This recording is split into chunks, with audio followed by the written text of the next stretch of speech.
some things we're going to look at concerning the attitude of the church, what that attitude ought to be. Get to verse 5, we see Paul's thankfulness concerning the Philippians. He's thankful for their fellowship in the gospel. Their fellowship in the gospel.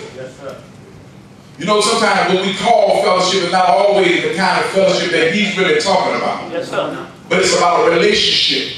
First of all, a relationship one with another. Relationship so far as how we carry the gospel forward. How we participate, whether we participate financially in getting the gospel out. Come on, help me somebody. Whether we participate in prayer and praying for one another. Come on, help me somebody. Paul declared at verse number 5, Paul says, for your fellowship in the gospel from the first day until now. Can I remind us that these Philippians had supported Paul financially. Yes, sir. Yes, sir. They did not mind giving to the cause of growth for the church. And each of us ought not be so stingy that we're not willing to give financially for the upbuilding of God's kingdom. Come on, help me for a minute. Sometimes folk get quiet when we talk about money in the church. Sometimes I have to remind folk, I know salvation is free, but it sure enough costs to do ministry. Come on, help me somebody. And sometimes we don't understand the benefits that we get just from giving.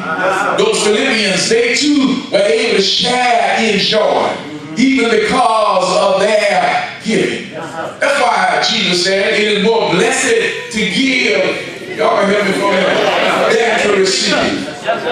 Because he that soweth bountifully, that's a blessing right there. He reaps also bountifully. But he that soweth sparingly, reaps also, come on, help me preach somebody, sparingly.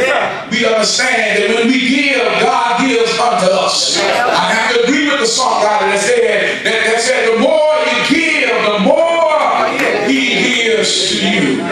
You can't beat God's giving, no matter how you try. All right. Again, in verse 6, I see Paul's confidence concerning the Philippians. Something he sees in them.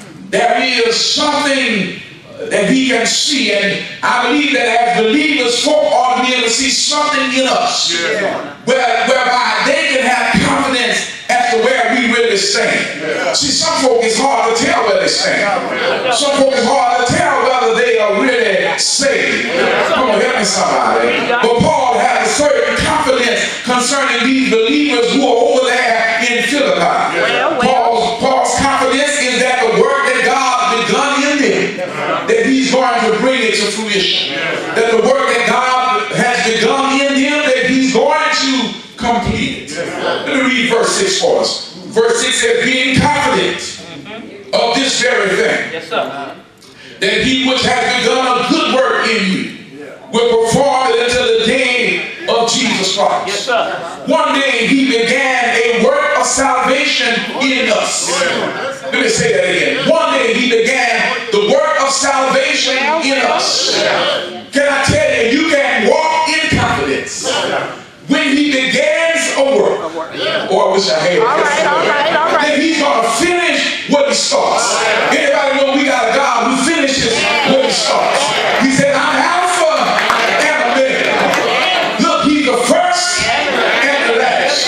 When he says, I'm Alpha, can I tell you, he's the beginner of the beginning. I'm sorry, I guess that. See, there was no beginning before he began with God. Come on, help me somebody. He's the beginner of the beginning, and he's the ender of the end. So he's Alpha and Omega. He's the A and the Z.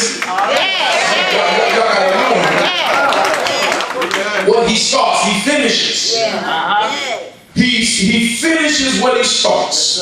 That's why we can boldly say that eternal security is a reality.